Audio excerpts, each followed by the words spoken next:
Tonight, we step into another world. A world that looks almost like the one you know. It is the Antarctic winter. The station is the same, the men are the same, the storm outside is just as brutal, the silence just as heavy. But here in this version of events, things unfold differently.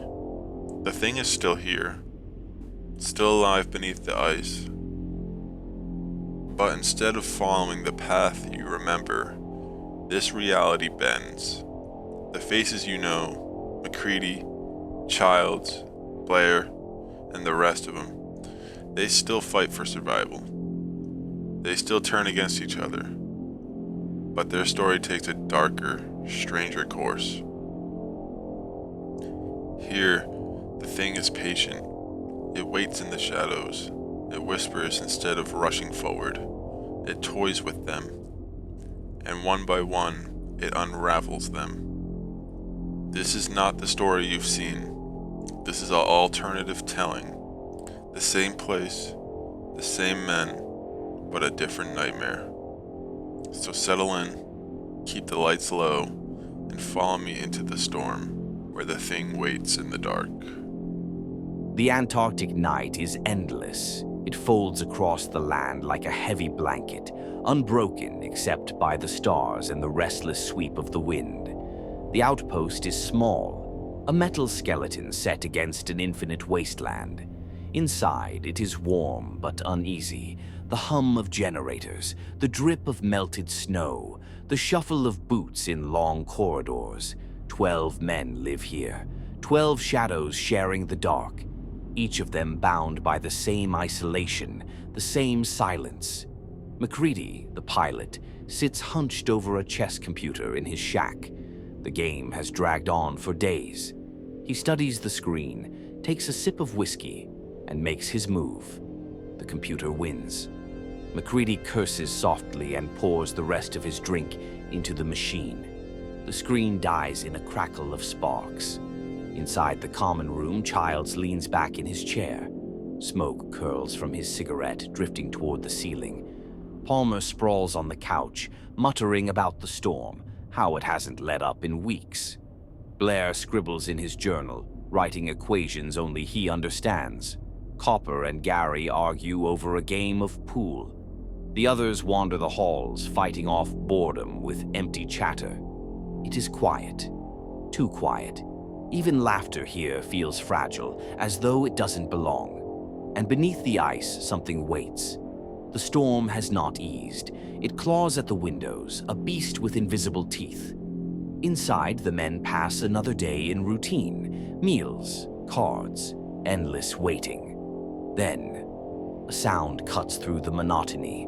The distant thrum of rotor blades. A helicopter approaches from the white horizon. The men gather outside, squinting through the snow. 2 figures appear, Norwegians, frantic, shouting words carried away by the wind.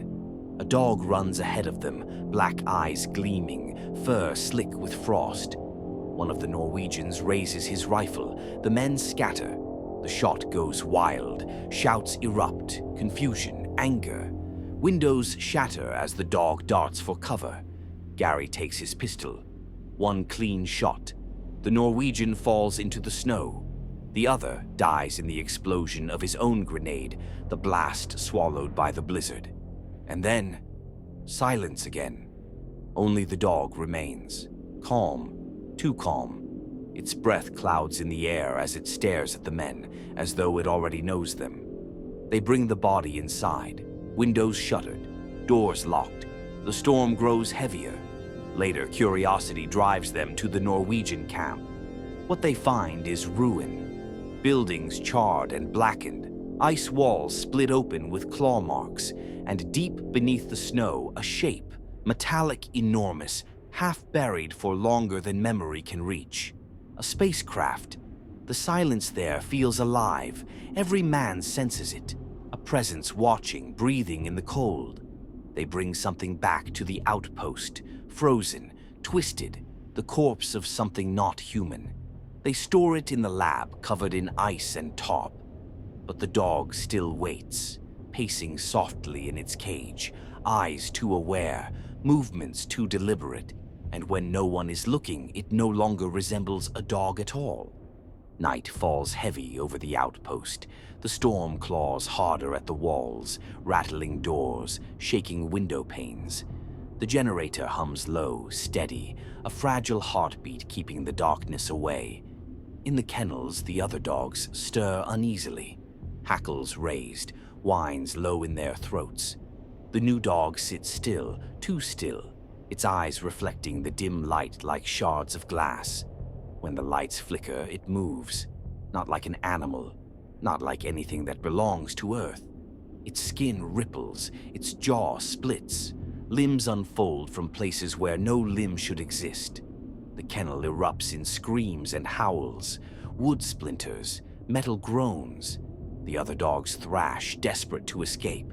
And from the cage, something bursts upward, wet, sharp, endless. Clark hears first. He runs toward the noise, boots striking the floor like gunshots. McCready follows, Childs at his side. They throw the lights on and freeze. What writhes in the kennel is no dog. It is a mass of shapes, of teeth and sinew, of fur stretched too thin, of eyes blooming like flowers across its skin. For a moment, none of them move. The world holds its breath. Then McCready snaps free. "Flamethrower!" His voice breaks the trance. Men scramble, shouting, panicked. Windows rattle with the sound of their fear. The thing thrashes, half-formed, half-forgotten, reaching out with limbs that do not belong to it. And then the fire comes, a river of flame. The air fills with the stink of burning flesh, the high-pitched scream of something that should not exist. The men stand back, faces lit orange in the inferno. When the flames finally die, the kennel is silent again. Smoke drifts upward in lazy curls. The other's dogs lie dead, their forms broken, burned. The thing is ash, but the silence it leaves behind feels heavier than before, because now they know. They are not alone, and it is already among them. The station had grown cold again, colder than usual. Even with the heaters humming, there was a kind of chill in the air that no fire could touch. The men moved through Outpost 31 like ghosts, their boots crunching against the frozen floor tiles, their voices low and clipped. No one trusted anyone. McCready had taken the lead almost by default, his gravelly voice cutting through arguments, his heavy stare silencing doubts. But even he was starting to feel the weight pressing down. Every decision seemed like it could be the wrong one.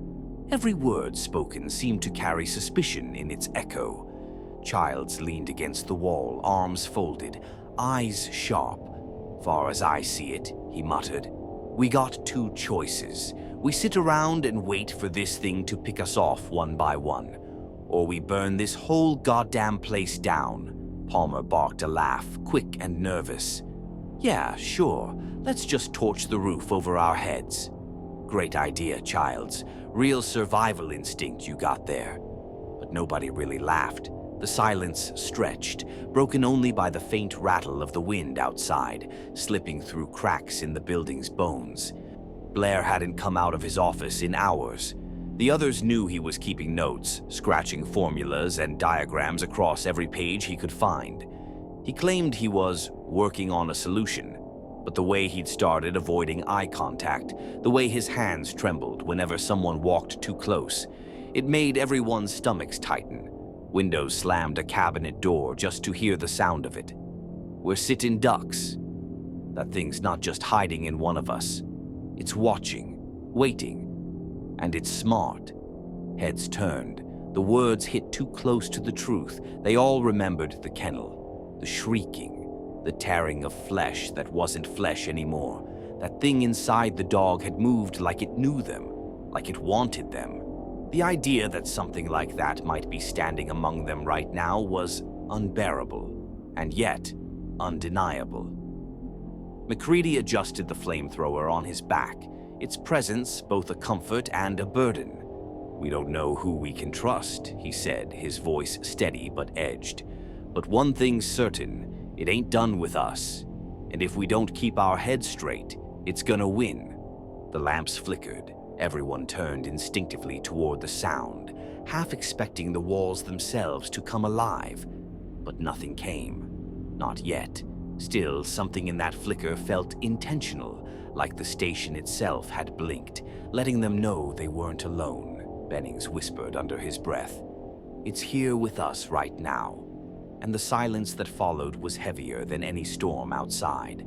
They sleep in shifts now, or at least they try. But even in sleep, their bodies twitch, their eyes dart beneath their lids, as if the fear has seeped inside their dreams. The dog, or what was once the dog, is gone. They burned it. But burning hasn't eased the tension. If anything, it's worse now. Because they all know. That was just the first. At night, whispers cut through the dark. Not words, not language, just movement. Someone walking the halls, boots scraping against old wood, the slam of a door that no one admits to opening. Windows rattle. Lockers stand ajar when they swear they left them shut. McCready keeps the flamethrower close. His hands are cracked from the cold, but he doesn't care.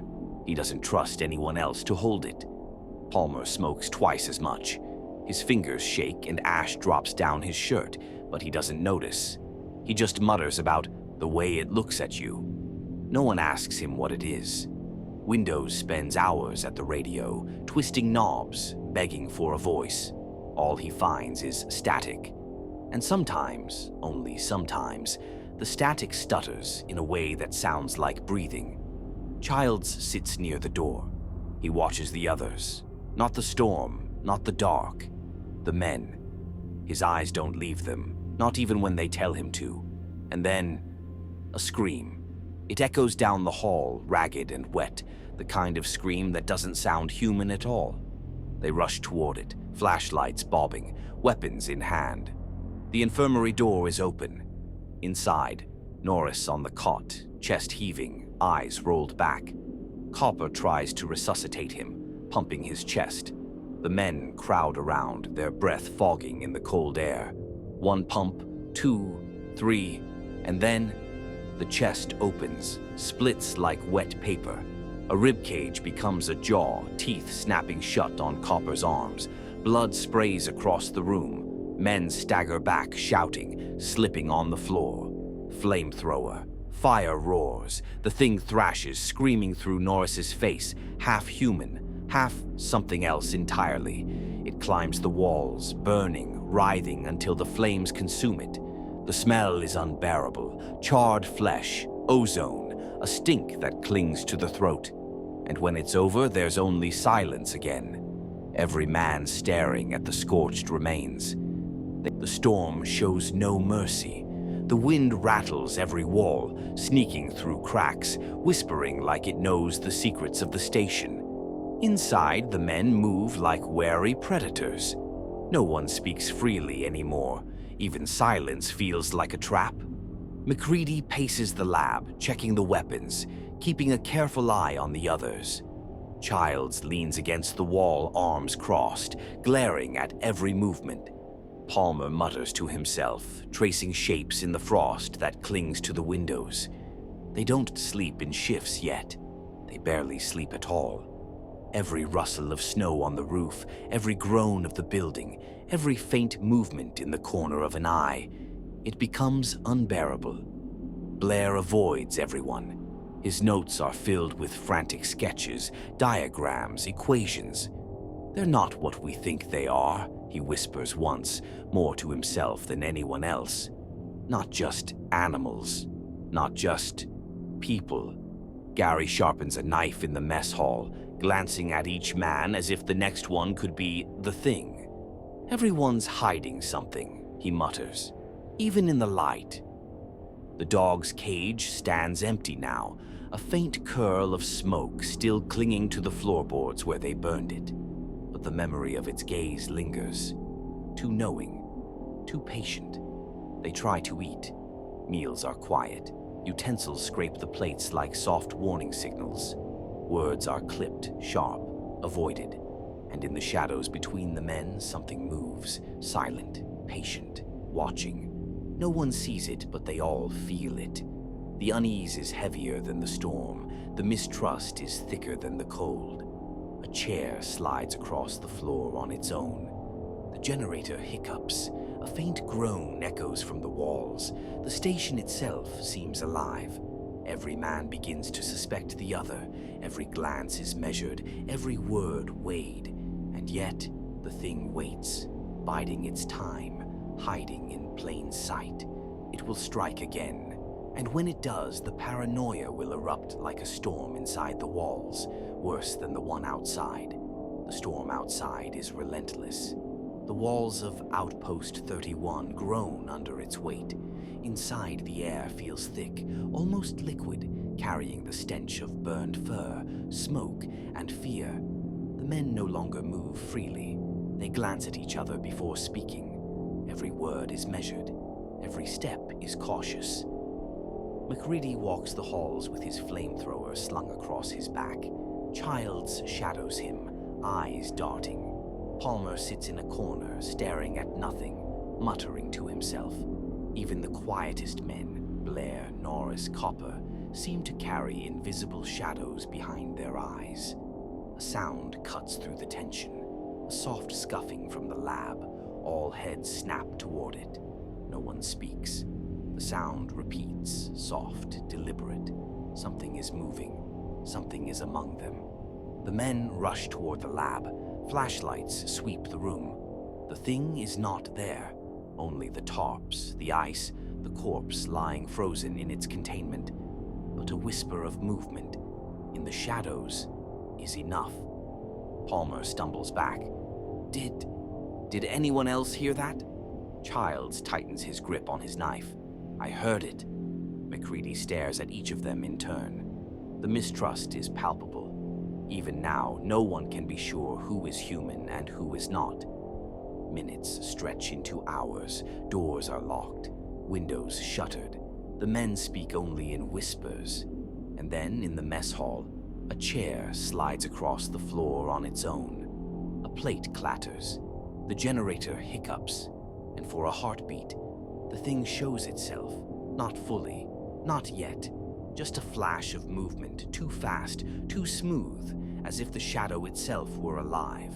It is gone before anyone can point or react, but the message is clear. It is here. Fear becomes action. They barricade rooms, check doors, hold weapons with shaking hands. Every man suspects the other. Even MacReady wonders if he can trust his own eyes. Hours later, the men huddle in the lab. They speak less now, only enough to coordinate. Outside, the storm roars. Inside, the thing waits. It has learned. It has observed. It knows their routines, their patterns, their weaknesses. And it will strike again. The scene ends with silence. The camera lingers on the men's faces, pale, exhausted, eyes wide with fear. Outside, the wind howls like a chorus of warning. The thing has not been destroyed. It is patient. It is cunning. It is already planning its next move. And the men, they are trapped. The storm finally softens to a constant, low howl. Snow drifts lazily past the windows, whispering against the glass. Inside, the station is quiet, almost painfully so. The men sit apart now, eyes hollow, shoulders slumped. Words are sparse, whispers only. Even laughter is gone. MacReady checks the weapons again. The flamethrower rests across his lap. Childs hovers nearby, silent, alert. Palmer leans back against the wall, staring at the floor. No one speaks, but all of them feel it. The thing is here, somewhere, unseen, patient. The lab is empty. The containment tarps remain in place, frost glimmering along the edges. The smell of burned fur still lingers faintly, clinging to the air like a memory. The wind outside fades to a soft whisper. The generators hum a low, steady drone. The lights flicker occasionally, casting shadows that stretch unnaturally along the walls. Every man's mind drifts. They remember the dog in the kennel. The creature beneath the ice, the shapes in the dark, the sudden impossible movements that made them question their own senses. Sleep comes in fits and starts. Dreams are thin, tangled with shadows. The thing waits. It does not need to act yet. It only needs patience. And so the men sit, watching, listening, waiting. Outside, the storm continues its quiet assault.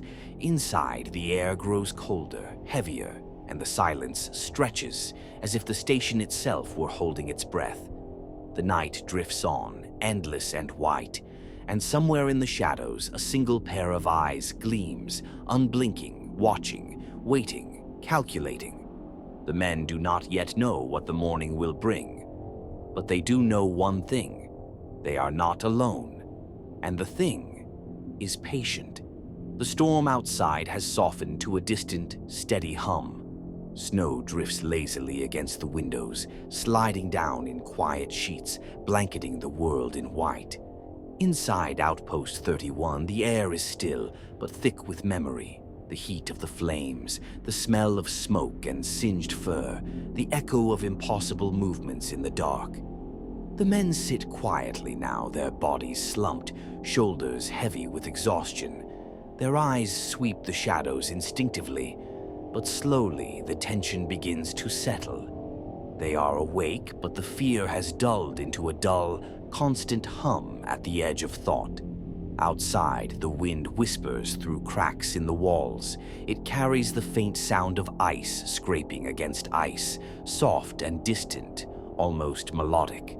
Inside, the generators hum a steady, comforting drone. Every flicker of the lights casts gentle shadows, moving slowly, almost lazily, across the walls. The thing waits somewhere beyond sight. It does not move. It does not hurry. It exists in the quiet spaces, in the corners, in the spaces between heartbeats. The shadows remain, but they are still. The thing watches, patient, but for tonight, it does nothing. Close your eyes. Feel the rhythm of your own breathing. The station hums around you, steady and slow. The snow drifts softly outside. Every sound, every shadow, every heartbeat slows, melting into the quiet. And though the thing waits, though the storm waits, you are safe for now. Let your thoughts drift. Let the cold, the hum, the quiet wash over you. The wind will carry you into sleep. The shadows will hold you gently. Breathe in, breathe out, and slowly, softly drift away.